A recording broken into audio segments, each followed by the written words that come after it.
আমরা যাদেরকে কাছের মানুষ ভাবি, আসলে তারা কতটা কাছের। বাবা মা, ভাই বোন, আত্মীয় স্বজন, বন্ধু বান্ধব সবাই পর করে দিবে। এবার ভাবুন তো, আপনার কোন কাছের আত্মীয় আপনজন আপনার জন্য কি করবে। আপনার প্রাণ পাখিটা চলে যাওয়ার সাথে সাথে খবর ছড়িয়ে পড়বে চারপাশে।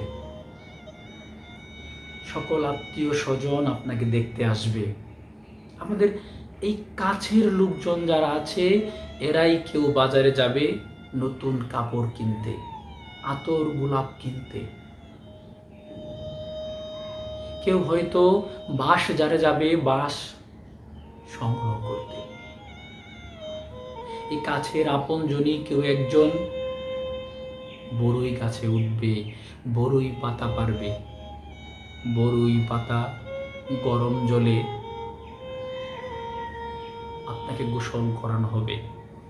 এই কাছের মানুষজনগুলোই আপনাকে গোসল করাবে বড়ই পাতা গরম জলে। আপনি মরে যাওয়ার সঙ্গে সঙ্গে আপনাকে ঘর থেকে বের করে দেওয়া হবে।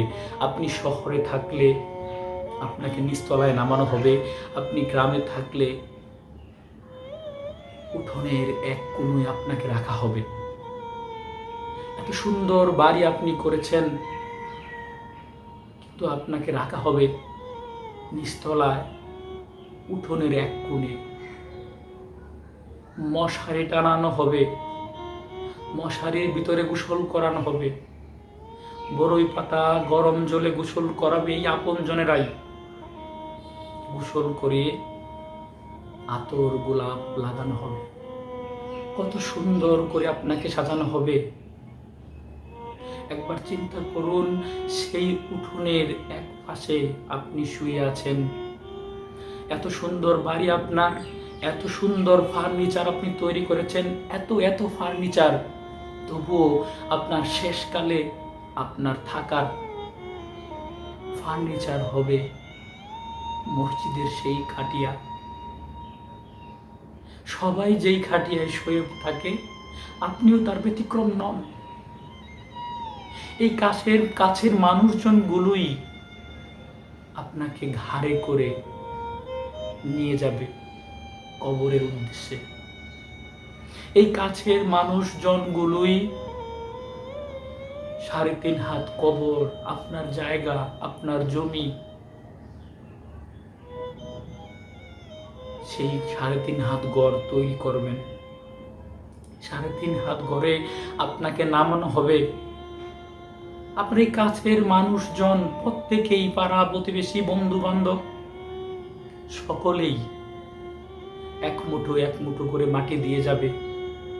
তবু আপনার কবর শেষ হবে না মাটিতে। তখন কোদাল দিয়ে একের পর এক মাটি ভরা হবে। আপনাকে ভিতরে রেখে চলে আসবে এই কাছের মানুষজন। আপনাকে কেউ খোঁজ নেবে না। সেখানে আপনার কে আপন? আপনার প্রাণ পাখিটার যত্ন নিন। আপনার প্রাণ পাখিটা অযত্নে অবহেলায় কান্নাকাটি করছে। তাই তো অনেক পরিশ্রম করছেন, অনেক কিছুই করছেন, কিন্তু মনে সুখ পাচ্ছেন না। সংসার সংসার কহিরা